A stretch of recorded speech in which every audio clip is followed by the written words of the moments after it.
कई बार हम जब ज्ञान में होते हैं तो आपने देखा होगा जनरली लोग भी हमसे ऐसे बात करते हैं कि भाई देखो, कर्म को अलग रखो और ज्ञान को अलग रखो। कहते हैं ना लोग, कर्म को भाई तुम अलग रखो और ज्ञान को अलग रखो। ऐसा बहुत बार आपको सुनने को मिलेगा। हर जगह ज्ञान यूज मत किया करो, हर जगह ज्ञान वाली बात मत किया करो, कहीं कहीं व्यवहारिक भी हुआ करो। सुनने को मिलता है ऐसा? किसी को मिला अभी तक सुनने को? मुझे तो बहुत मिलता है। आपको पता नहीं मिलता नहीं मिलता, लेकिन दुनिया में बात बोली जाती है बहुत अधिक। तो अभी जब मैं ऐसी सोच रहा था तो मुझे ब्रह्मा बाबा का कदम याद आया। ब्रह्मा बाबा की अंतिम स्थिति क्या थी? आज बड़ी गहरी क्लास होगी, सभी बहुत अलर्ट होके बैठना, बहुत अटेंशन से बैठना, क्योंकि ये चीज आपको बहुत गहरी प्रैक्टिकलिटी की ओर लेकर के जाएगी। इसलिए जागृत भी बैठना। मैं देखता हूं क्लास सुनते सुनते भी सो लेते हैं बहुत लोग। इतने महान आत्माएं हैं, वो सोते पता नहीं कैसे सो जाते हैं, है ना? इसका मतलब साफ है, हम लिखते नहीं है अलर्ट होकर के। अगर हम ध्यान से सुने और अलर्ट होकर लिखें ना, तो नींद कभी हमें छू भी नहीं सकती।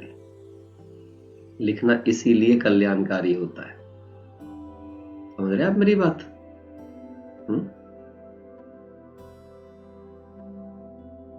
चलिए, तो अभी हम यहां पे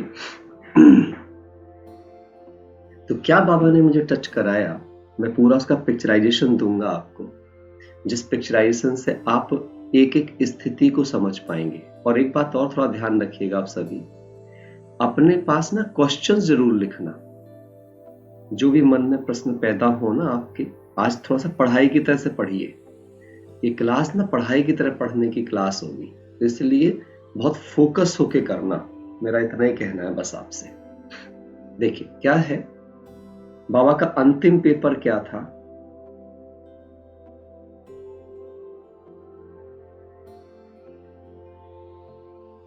बाबा का अंतिम पेपर क्या था? हम सबने सुना है, कर्म योग की। लिख लो आप, ये अंतिम पेपर था। कर्म योग से या कर्म योग की कर्म भोग पर विजय।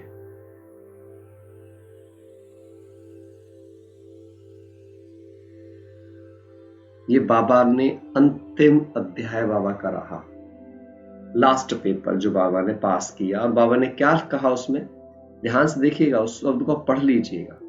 बाबा ने ये नहीं कहा योग से कर्म भोग पर विजय, बाबा ने लिखा कर्म योग से कर्म भोग पर विजय। और आप ये सोचिए कि लास्ट पेपर था ये, लास्ट। इसका मतलब साफ है कि कर्म योग पर कितना ध्यान देना जरूरी है। रेनू बहन, समझ में आ रही बात? कर्म योग से किस पर विजय पानी है? कर्म भोग पर विजय पानी। इसका मतलब हमें यहां से समझना चाहिए, क्या समझना चाहिए, कि जितना भी जो ज्ञान है ना, जो अपना ज्ञान, जो भी हम सुन रहे हैं, जो भी योग हम लगा रहे हैं, जो भी हम कर रहे हैं धारणाओं के रूप में, और जो भी हम कर रहे हैं सेवा के लिए, इन चारों सब्जेक्टों का एकमात्र लक्ष्य है कर्मयोगी जीवन। आप एक बात याद रखना, बहुत गहराई से अध्ययन करना अपने चारों सब्जेक्टों का, बहुत गहराई से। हर एक सब्जेक्ट जो है वो मेरे जीवन को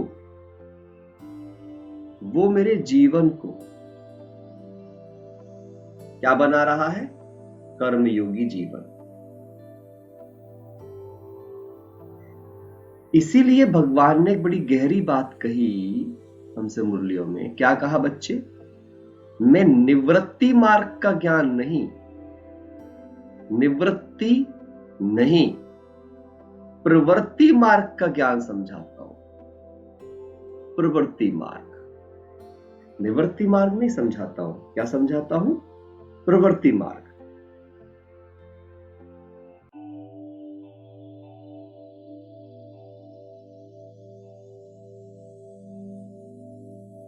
है ना, समझ रहे हो आप मेरी बात? तो ये अंडरस्टैंड करना आप यहां पे, निवृत्ति नहीं प्रवृत्ति मार्ग। इसका मतलब हमें समझना चाहिए। क्या मतलब समझना चाहिए? जब मेरे पास एक प्रवृत्ति दी गई है या मैं किसी प्रवृत्ति के अंदर हूं, जहां पर भी आपका परिवार है, आपके पास एक परिवार दिया गया है लौकिक में, और अलौकिक में भी बाबा ने परिवार बनाया है। इसको समझना बहुत जरूरी है साइंस को। क्या बनाया है? मेरे पास दो परिवार है, एक परिवार है लौकिक, एक परिवार है अलौकिक। इन दोनों के साथ मेरा एक खाता जुड़ा है, जिस खाते को कहते हैं कर्मों का खाता। क्या जुड़ा है? कर्मों का खाता। कर्मों का खाता जुड़ा हुआ है। इसका मतलब साफ हो गया कि मेरा टोटल जो ज्ञान है, जो ज्ञान है वो किसके लिए है मेरे पास? वो किसके लिए है? इस कर्मों के खाते को सेटल करने के लिए, कर्मों खाते को सेटल करने के लिए, और जमा के खाते को बढ़ाने के लिए, जमा के खाते को बढ़ाने के लिए।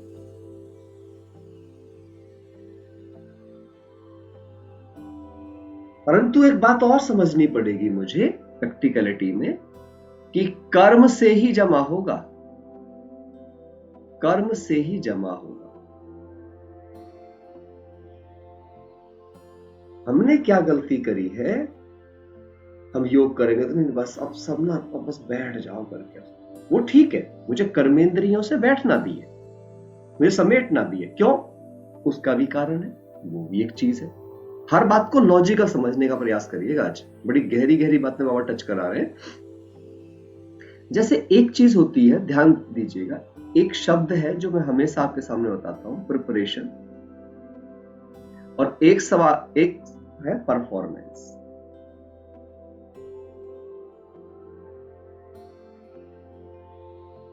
हमेशा इस बात को अपनी बुद्धि में याद कर लीजिए कि जो मेरी प्रिपरेशन होती है वो मुझे परफॉर्मेंस के योग्य तो बनाती है, क्योंकि बिना प्रिपरेशन के मैं परफॉर्मेंस तो नहीं कर पाऊंगी। परंतु मेरा जो रिजल्ट है, ध्यान दीजिएगा, जो रिजल्ट है डेफिनेटली वो प्रिपरेशन पर डिपेंड है। बिना प्रिपरेशन के रिजल्ट भी नहीं आने वाला, लेकिन रिजल्ट परफॉर्मेंस से आएगा।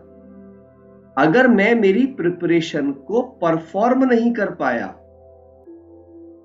तो मेरा रिजल्ट नहीं आएगा। ध्यान से सुनना इस बात को, ये साधारण नहीं है। इस सेंस को समझने का कोशिश करिएगा।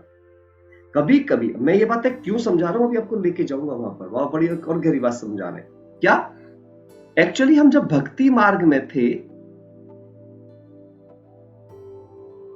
तो हमें एक आदत पड़ गई थी बहुत गंदी, और बहुत गंदी आदत थी वो। क्या आदत थी? हमें लगता था कि हम भगवान की पूजा करेंगे तो भगवान हमारे कार्य कर देंगे। यह हमारे संस्कारों में कूट कूट के भर दिया गया था। हमें तो बस पूजा अर्चना करनी है, बाकी काम तो भगवान का, वो अपने आप कर देगा सब। और फिर हमें इसी रूप से मीडिया के द्वारा, चीजों के द्वारा, वो संतों के द्वारा, महात्माओं के द्वारा हमें क्या सिखाया गया? भक्ति मार्ग में भगवान चमत्कार करते हैं, भगवान चमत्कार करते हैं। ध्यान से सुनना, आप करते हैं। और फिर चमत्कार को ही नमस्कार करने की प्रक्रिया शुरू हो गई।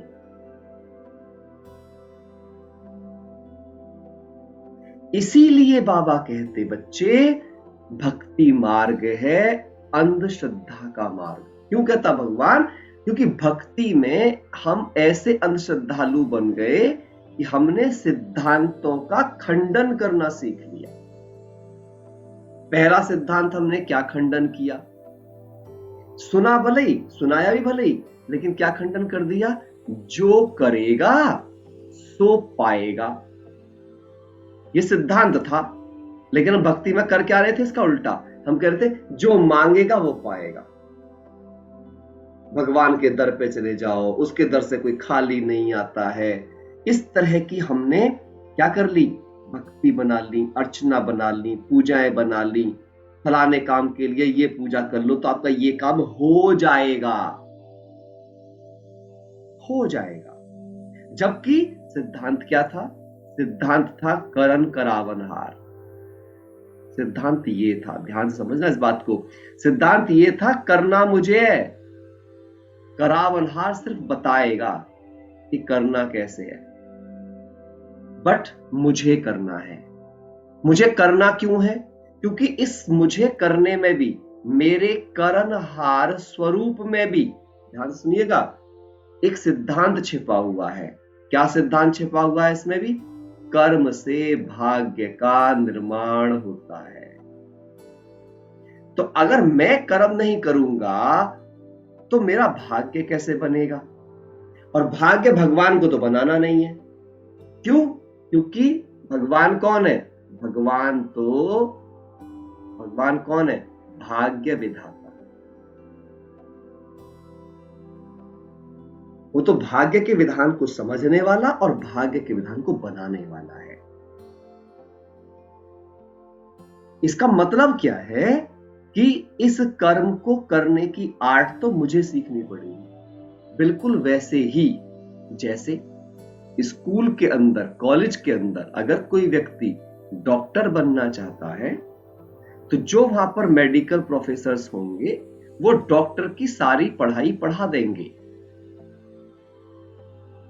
लेकिन उस पढ़ाई को अप्लाई तो इस डॉक्टर को अपने प्रैक्टिकल लाइफ में करना पड़ेगा, तभी ये उसके रिवार्ड्स एंजॉय कर पाएगा। शिक्षा का सिद्धांत है।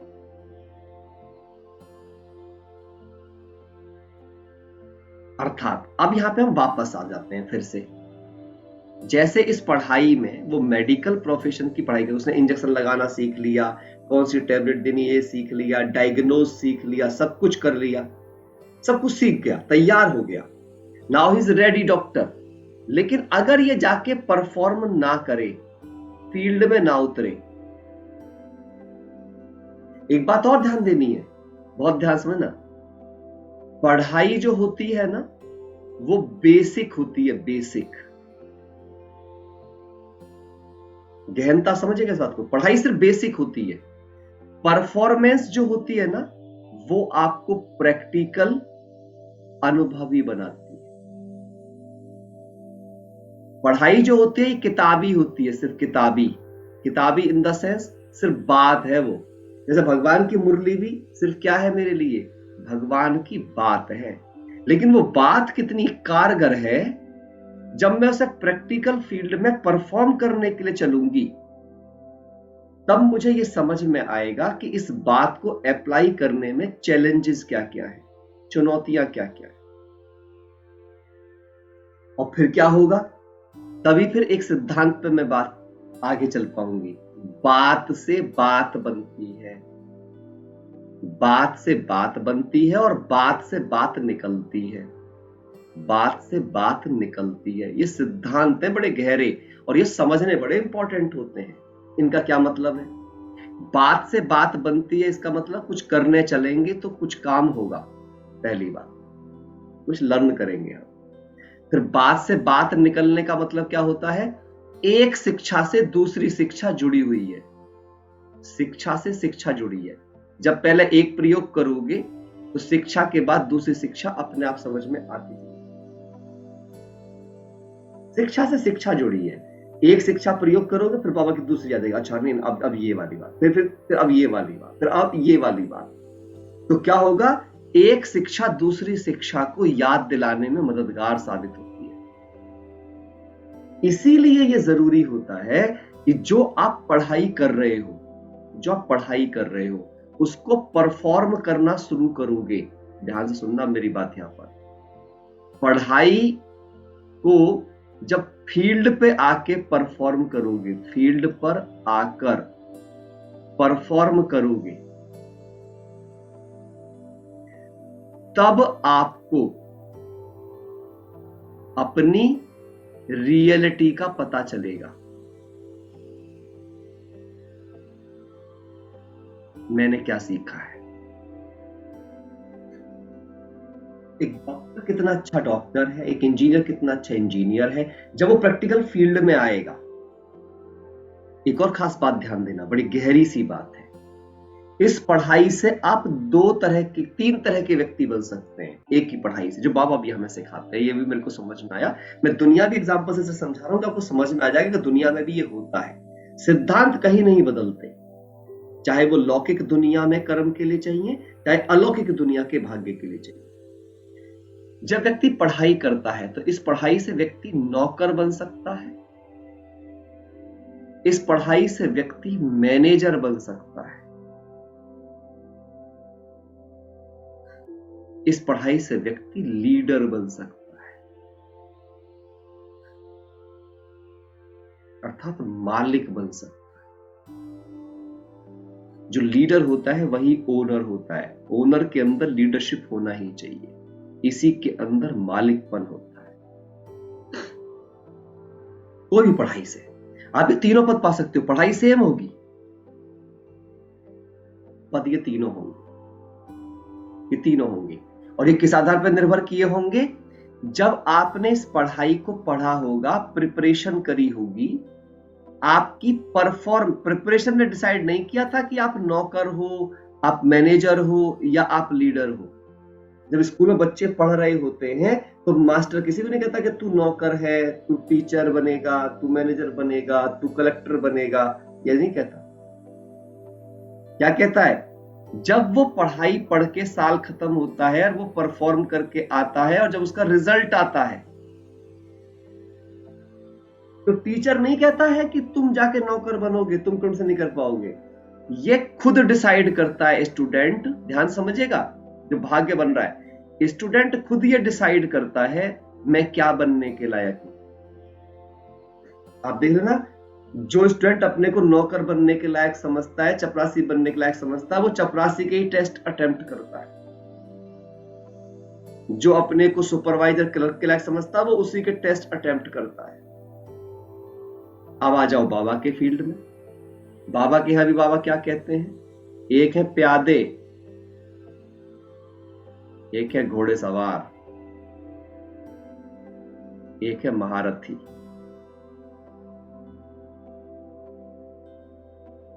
ठीक, पढ़ाई सेम चल रही है, बन किससे रहे सबके सब? मुरली और बाबा। बाबा मेरा टीचर है, मुरली मेरी पढ़ाई। समझना सिद्धांतों को गहराई से। बाबा टीचर भी सेम है, मुरली पढ़ाई भी सेम है, डिफरेंस कहां है? पद में।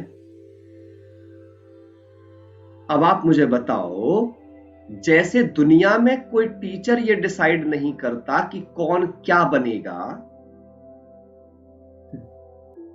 तो आप मुझे बताओ क्या बाबा ये डिसाइड करता है कि कौन क्या बनेगा? हमसे कहते हैं बाबा जो बनाए, बाबा जो कराए, बाबा जो ये करे। अरे बाबा तो सिर्फ पढ़ाएगा, उसने बोल दिया मुरली में, मैं सिर्फ पढ़ाने आता हूं।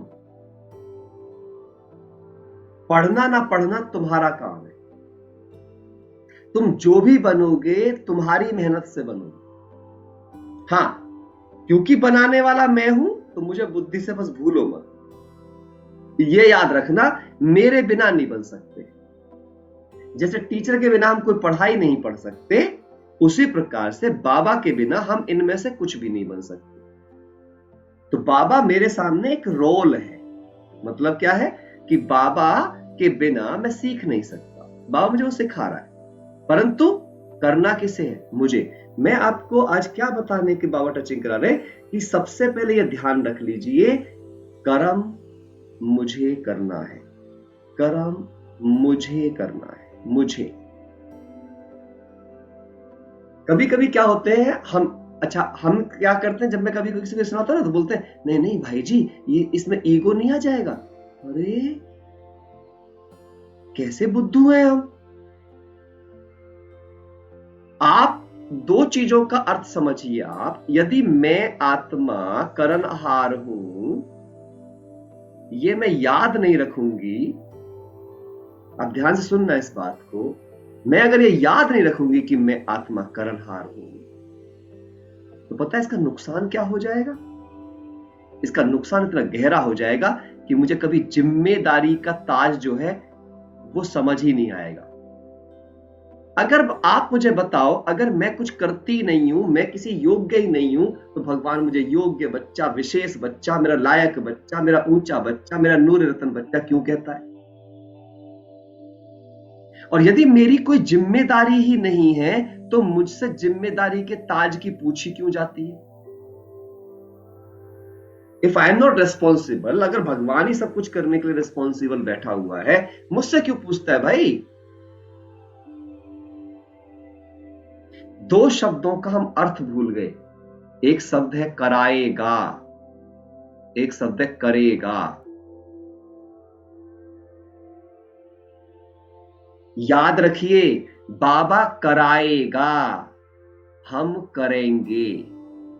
कभी कभी हम कंफ्यूज जाते हैं, जैसे बाबा ये बोल देते हैं ना मुरली में कि बच्चे बस ये कभी मत सोचो मुझे करना है, मैं करूंगा, बस समझो बाबा करा रहे हैं। तो तब भी बाबा ये सब यही बोलता है, बाबा करा रहे हैं। कहीं बाबा ने आज तक एक मुरली में नहीं बोला बाबा करेंगे, पर हमने क्या ले लिया? बाबा, सब बाबा करेगा। बोलते भी ऐसे ही हैं। मैंने ब्राह्मणों की वोकेबुलरी देखी है, सब बाबा करेगा, सब बाबा ठीक करेगा, सब बाबा ऐसा करेगा। अरे इन्हें कहते हैं जो बाबा कहता है, मूर्ख से मूर्ख देखना हो तो यहां देख लो, समझदार से समझदार देखना हो तो यहां देख लो। आप ये सोचो, अगर बाबा करेगा तो पाएगा कौन? फिर तो बाबा ही पाएगा ना, जो करेगा सो पाएगा, सिद्धांत के हिसाब से। मैं करूंगा तो मैं पाऊंगा। अंडरस्टैंड करें इस बात को गहराई से। बाबा जो आपको ज्ञान दे रहा है वो कर्मों को श्रेष्ठ बनाने का, हम क्या बोलते हैं ये भी समझे हम सब बातों को। तो कर्म की महिमा में आपको समझाने की कोशिश करो। कर्म कॉन्शियस नहीं बनना, इस बात को भी ध्यान रखना, यहां पे इसका अंतर भी समझना है आपको।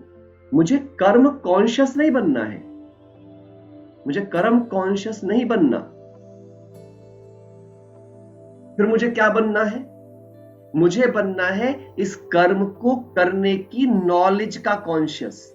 इस कर्म को करने के लिए जो नॉलेज चाहिए, जो ज्ञान चाहिए मुझे, जो समझ चाहिए मुझे उसकी कॉन्शियसनेस पैदा करनी है, जिससे मैं इस कर्म को कर सकूं और सफलता का जन्म सिद्ध अधिकार पा सकूं।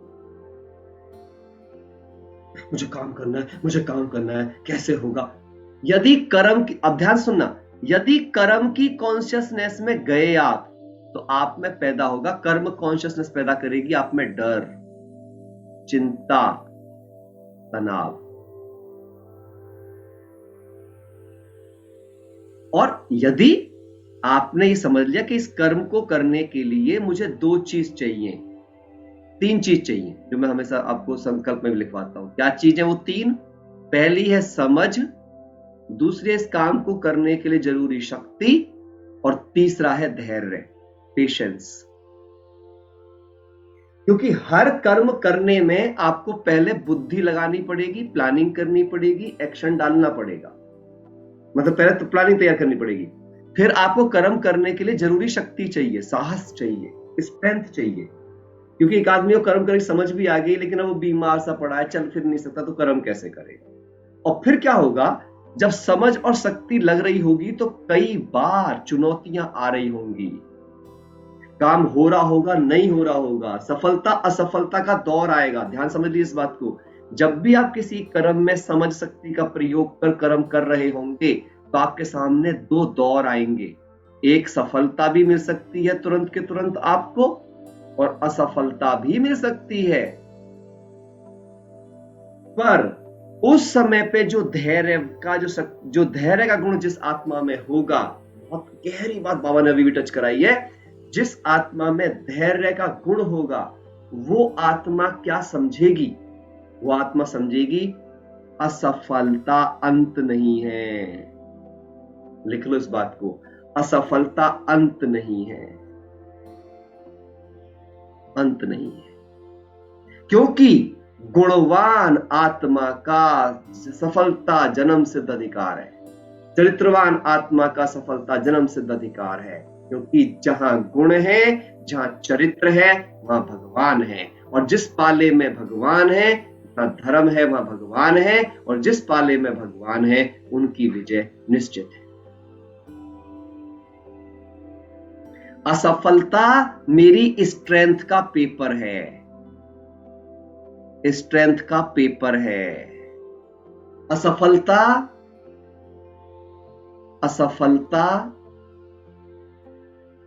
मेरी बुद्धि के विकास के लिए है, मेरी बुद्धि के विकास के लिए। जब हम फेल होते हैं, विकास के लिए है, तो हम और ज्यादा लर्न करते हैं। एक शब्द लिख लो आप, ये मैंने बहुत अच्छा कहीं पढ़ा था और तब से मैंने जीवन में अपना लिया। Success celebrate, failure teach.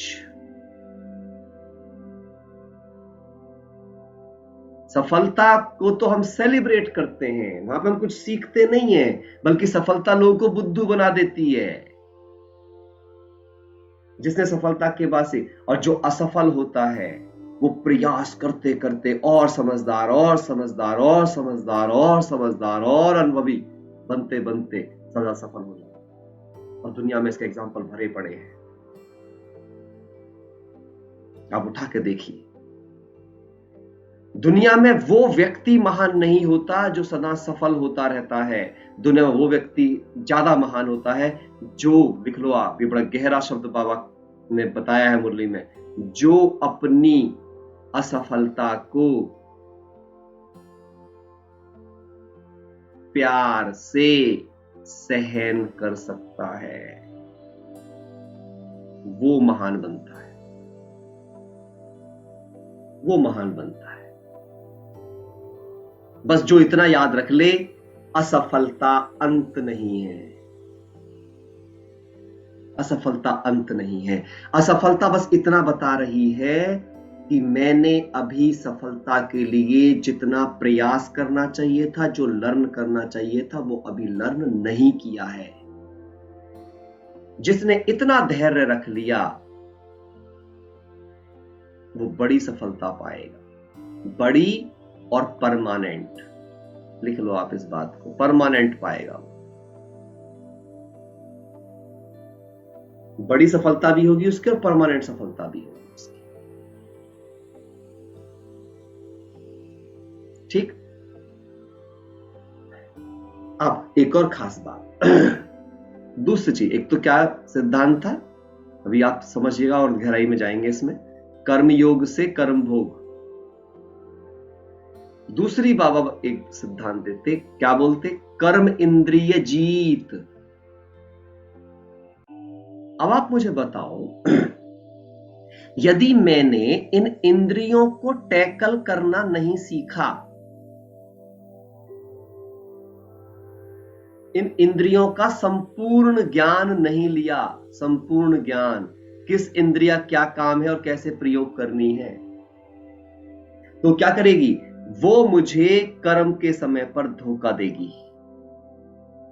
और इससे क्या होगा, जब मुझे कर्मों के समय पे धोखा मिलना शुरू हो जाएगा तो फिर मुझे असफलताएं आएंगी, और असफलताएं आएंगी तो फिर मैं क्या होना शुरू हो जाऊंगी, डिस्टर्ब। और मेरी आदत क्या बन जाएगी, डिस्टर्ब होने की। और फिर मेरी कर्मेंद्रियां मुझ पर हावी होनी शुरू हो जाएंगी, मेरा डर मुझ पर हावी होना शुरू हो जाएगा, मेरा तनाव मुझ पर हावी होना शुरू हो जाएगा।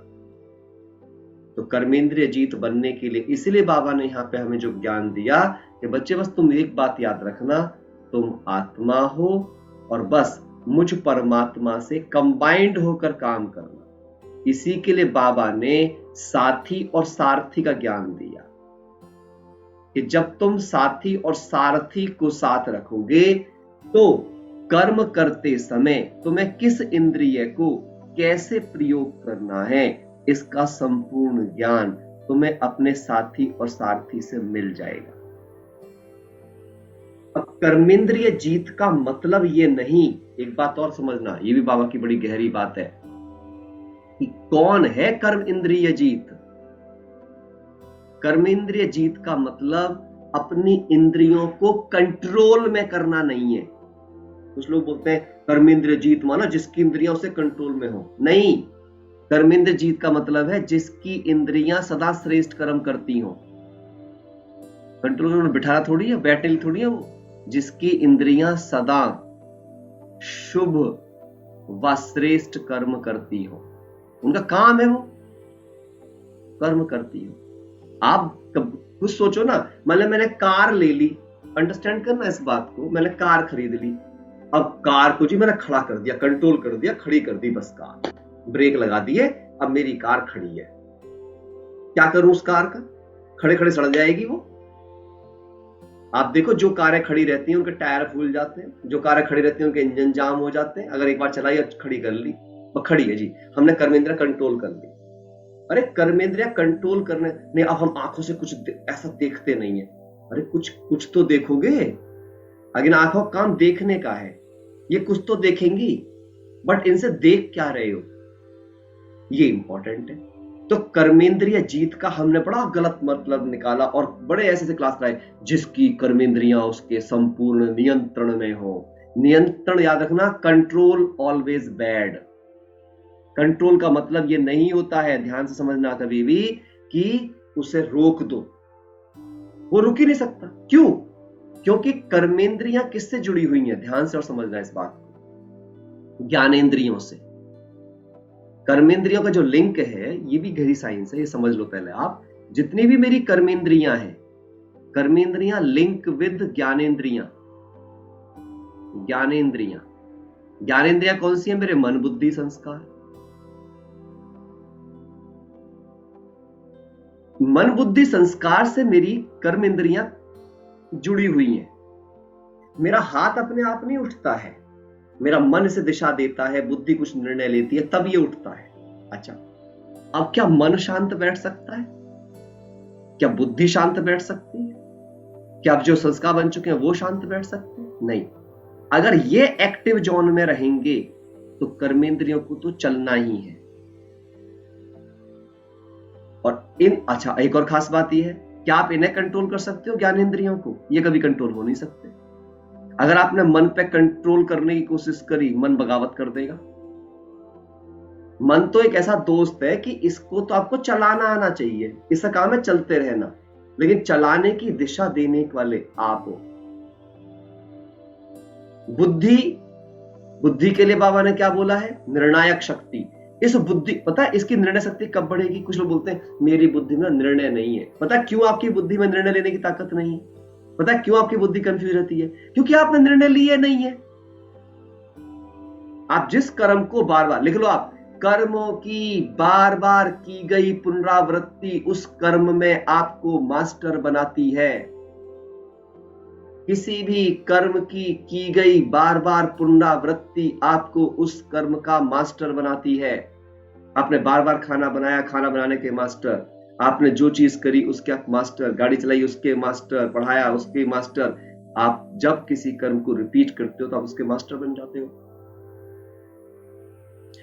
बुद्धि की शक्ति को बढ़ाना है तो ये प्रयोग से बढ़ेगी, इसको खाली छोड़ने से नहीं बनेगी। ना हम ना बुद्धि से ज्यादा काम ना लेते, हम अपनी बुद्धि पर ज्यादा लोड नहीं डालते। अगर आप अपनी बुद्धि पर लोड नहीं डालते ना, तो आपकी बुद्धि जो है वो भ्रष्ट हो जाएगी कुछ दिन बाद। वो फिर आपसे ऐसे काम करवाएगी कि आपकी समझ में ही नहीं आएगा।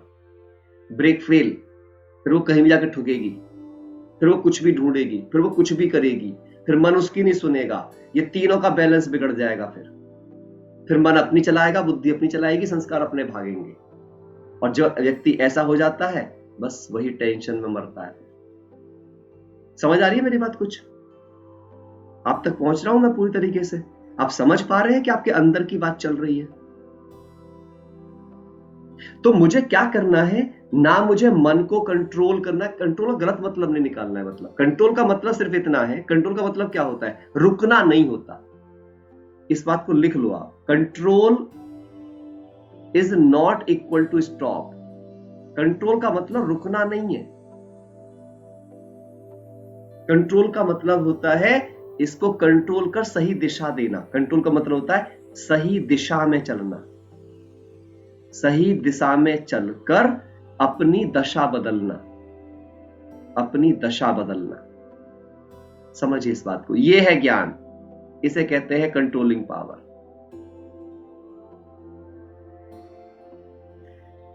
फिर दूसरी है रूलिंग पावर। इसका भी लोगों ने बड़ा गलत मतलब निकाला है, यार मेरी आंखों पे मैं रूल कर रही हूं। अरे रूल करने का मतलब किसी को गुलाम बनाना नहीं है। ये शब्द भी मेरे को पसंद नहीं है, कर्मेंद्रियां हमारी गुलाम है ना, वो मेरी दोस्त है। अगर आपने कर्मेंद्रियों को गुलामी की फीलिंग दी ना तो बगावत पे उतर जाएंगी वो, क्योंकि गुलाम एक ना एक दिन बगावत जरूर करता है। लिख लो इस सेंटेंस को बड़ा बड़ा करके अपने सामने। आपको ना अपनी कर्मेंद्रियों को गुलाम बनाना है बेसिकली, और ना ही ज्ञानेंद्रियों को, उनको अपना मित्र बनाना है। मित्र बनाना है, मित्र, अपने लक्ष्य का सहयोगी बनाना है, अपनी कर्मेंद्रियों को भी और अपनी ज्ञानेंद्रियों को भी। यही सत्य ज्ञान है।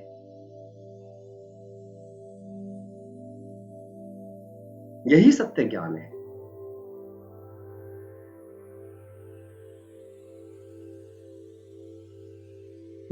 समझ आई मेरी बात? सो रूलिंग पावर का मतलब क्या चीज हो गया? अच्छा शासक कौन होता है? अच्छा शासक वो जिसकी प्रजा उसके लक्ष्य के लिए मर मिटे, उसे इतना प्यार करे, उसे कहते हैं अच्छा शासक।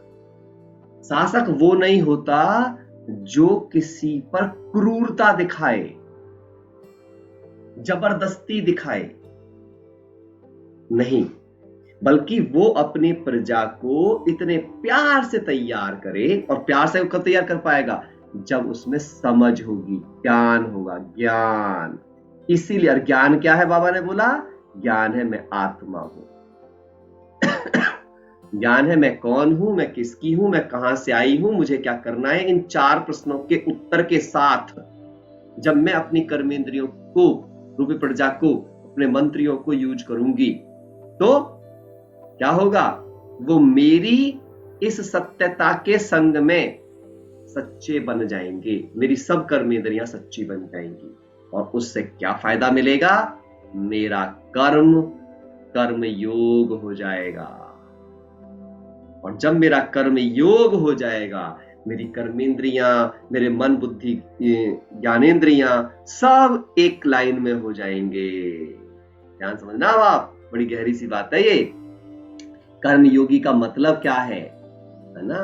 कर्मयोगी का एक ही मतलब है, जिसका मन प्लस बुद्धि प्लस संस्कार प्लस कर्म इंद्रियां अलाइन हो जाए। अलाइन किधर? लक्ष्य के प्रति, सत्य के प्रति।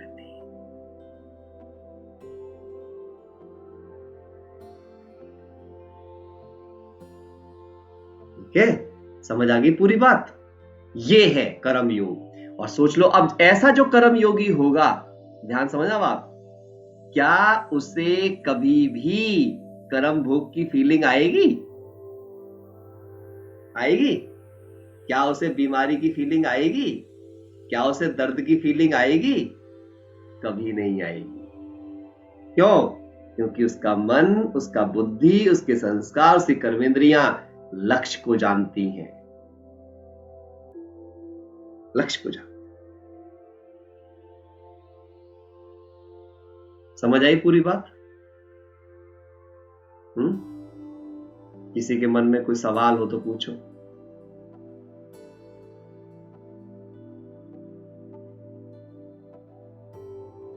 इसके ऊपर बहुत ध्यान देके कर्म करना है। अपने कर्मों को शुभ और श्रेष्ठ बनाने की ये कला है। इससे पहले ना हमें हर बात को बड़ी गहराई समझना है। हमने क्या किया है? हमने गलत गलत अर्थ समझ के हमने वो एक्ट करने शुरू कर दिया। और उससे हुआ क्या? दिक्कत क्या हुई? हम खुद ही खुद के दुश्मन बन गए। कोई व्यक्ति किसी का दुश्मन नहीं होता है। हमारी ना समझी, जो बाबा बोलते हैं ना, बेसमझ, जो बेसमझी होती है ना, वही हमारी दुश्मन होती है और समझदारी हमारी मित्र। तो इसलिए एक एक सिद्धांत को समझना है और हमें अपने कर्मों को डिवाइन बनाने के लिए ही गुण, शक्तियां, कलाएं, ये सब भगवान सिखा रहे हैं। अगर इनका यूज कर्म में ना होता, हम कर्म सन्यासी थोड़ी है। कुछ आत्माओं को मैं देखता हूँ, ब्राह्मण भी ना बड़े ऐसे होते हैं, जैसे नहीं हम ज्यादा बात नहीं करते, हम ज्यादा ना किसी से मिलते नहीं है। अरे तुम मिलोगे नहीं, तुम भाग्य बनाओगे कैसे? आप मुझे बताओ, अगर हमारी दादियां भी यही सोच लेती, बहुत ध्यान से सोचना आप, क्यों 14 साल के बाद बाबा ने कहा यहाँ नहीं बैठना है, रुका हुआ पानी सड़ जाएगा, तुम जाओ, चल करके जाओ। अच्छी खासी तपस्या थी उनकी, अंदर थे, किसी वास्ते लेना देना नहीं था, कोई चीज नहीं था, सुकून में था, मन शांत हो चुका था, क्या जरूरत पड़ी थी भाई उनको कहने के लिए? यहाँ बहुत से योगी ऐसे महायोगी बन जाते हैं, वे अपने आप के लिए ऐसे बात कर, हमें ना ज्यादा लोगों से मिलना पसंद नहीं है, हमें शांत रहना चाहते हैं, हमें बस अपना अपना चुप बैठ के करना चाहते हैं। अरे सब ऐसे चुप बैठ जाएंगे, भाग्य कैसे बनाओगे? मैंने कितनी बार आपको सुनाया इस बात को। बड़ी दादी से हम सब कुमारों ने पूछा, दादी अष्टतन में आने का पुरुषार्थ क्या है? दादी ने उल्टा क्वेश्चन पूछा, क्या कोई भी अपने पुरुषार्थ से अष्टतन में आ सकता है? हमने कहा दादी हाईएस्ट पुरुषार्थी तो आप ही हो, आप ही बता सकते हो कि आ सकता है कि नहीं आ सकता है। हम तो अभी बहुत छोटे हैं इस बात को समझने के लिए भी, हम तो अभी पुरुषार्थ शब्द का ही मतलब समझ रहे हैं सही से। दादी ने कहा धरा पर कोई भी आत्मा अष्टतनों में नहीं आ सकती अपने पुरुषार्थ मात्र से। किससे आ सकती है? सेवा से। सेवा के महत्व को समझाया। दादी ने कहा जब तुम पुरुषार्थ करते हो तुम अकेले होते हो, और जब तुम सेवा करते हो तो दुआओं का खाता तुम करोड़ों का ले सकते हो। दुआएं महान बनाती, दुआएं दवा देती है। समझ आ रही है बात? क्लियर है? इसीलिए पुरुषार्थ ही हो गया, मैंने पढ़ाई कितनी कर ली, बुक पढ़ ली, ये कर ली, मैं मुरली 10 बार पढ़ ली, 20 बार पढ़ ली, मैंने आज इतने घंटे योग कर लिया। उस योग में किया क्या? किसी को सुख मिला आपकी वजह से? बाबा कहते हैं मुरलियों में, बच्चे ठीक है किसी को दुख नहीं दिया, कुछ व्यर्थ नहीं किया, शुद्ध क्या किया, समर्थ क्या किया, सुख कितनों को दिया, किसी नफरत नहीं की, पर प्रेम कितनों को बांटा,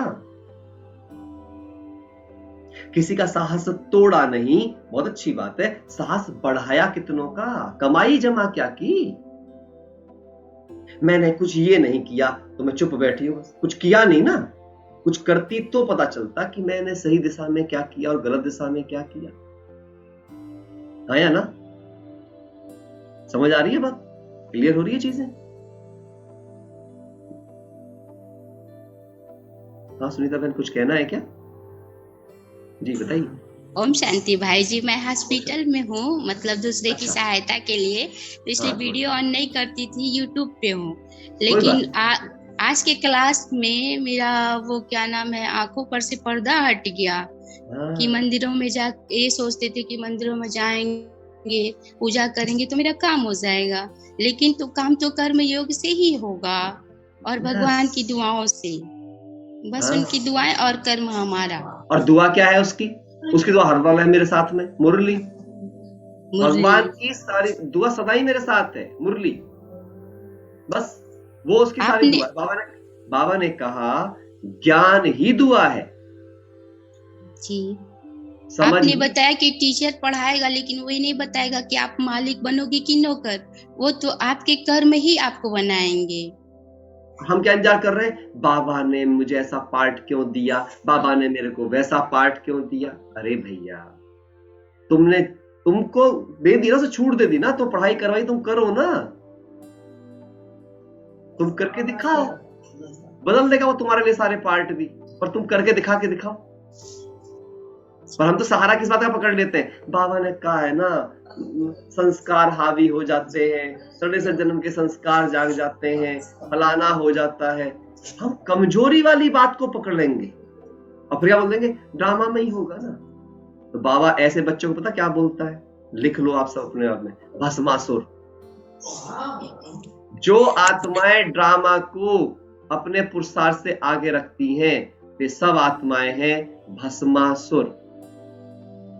क्योंकि भस्मासुर को क्या वरदान था, वो जिसके सिर पे हाथ रख देगा वो भस्म हो जाएगा। अब इसका मतलब समझो, आप किसी को भी पुरुषार्थ से पहले ड्रामा रखना सिखा दो, आपने बर्बाद कर दिया वो, क्योंकि पुरुषार्थ करेगा ही नहीं, अब भाग्यवादी हो गया वो, खत्म। ठीक। और आप खुद पुरुषार्थ से पहले ड्रामा रखना शुरू कर दो, सिर्फ अपने पे आ गया, गए। तो लिख लो, जो भी आत्मा ड्रामा को पुरुषार्थ से आगे रखती है और रखवाती है, वो आत्मा भस्मासुर होकर भस्म हो जाती है। वो कभी अपने में बदलाव नहीं लाती है, वो राक्षसी प्रवृत्ति में ही रह जाती है। वो अपनी बुराइयों को भी ड्रामा में बताकर उन बुराइयों का प्रतीक बनकर ही रह जाती है।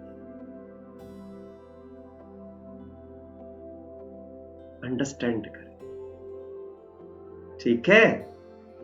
चलिए जी, ओम शांति।